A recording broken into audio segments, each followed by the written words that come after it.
10 April হবে এবারের নবম বাংলাদেশ গেমস।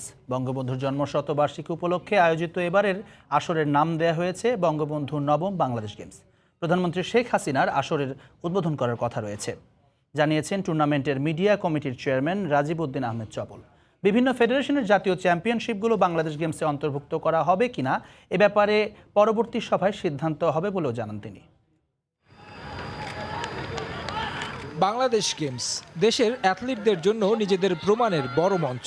1997 সাল থেকে শুরু করে এখন পর্যন্ত হয়েছে মাত্র 8 বার। 4 বছর পর পর আয়োজিত হওয়ার কথা থাকলেও সবশেষ আসরটি আলোর মুখ দেখেছে 2013 সালে। 2020 জাতির জনক বঙ্গবন্ধু শেখ মুজিবুর রহমানের জন্মশতবার্ষিকী। মুজিব বর্ষ উদযাপন উপলক্ষে আবারও মাঠে গড়াতে যাচ্ছে বাংলাদেশ গেমস। জাতির পিতাকে উৎসর্গ করে এবারের আসরের নাম দেওয়া হয়েছে বঙ্গবন্ধু নবম বাংলাদেশ গেমস। এরই মধ্যে বিভিন্ন ফেডারেশনের সাথে হওয়া প্রথম সভায় এসেছে নানা বিষয়ে সিদ্ধান্ত।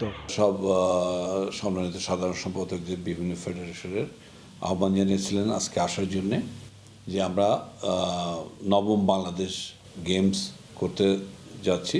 এটা আমরা 1 এপ্রিল থেকে 10 এপ্রিল ঢাকাতেই হবে। ফেডারেশনগুলো তাদের নিজস্ব ভেন্যুগুলোতে করবে।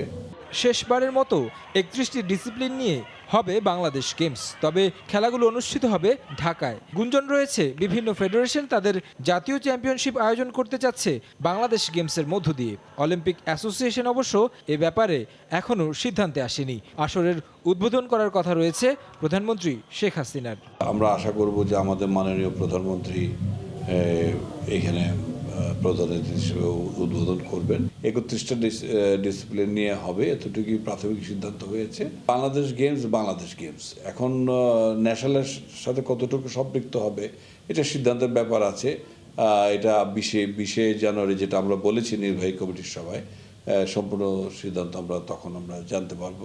অ্যাথলিটদের অংশগ্রহণ, তাদের আবাসন কিংবা বাজেট সম্পর্কে এখনও সিদ্ধান্ত আসেনি বলেও জানান এই বিওএ কর্তা। নির্ধারিত হবে আমাদের আগামী। তারিক হাসান শিমুল, সময় সংবাদ, ঢাকা।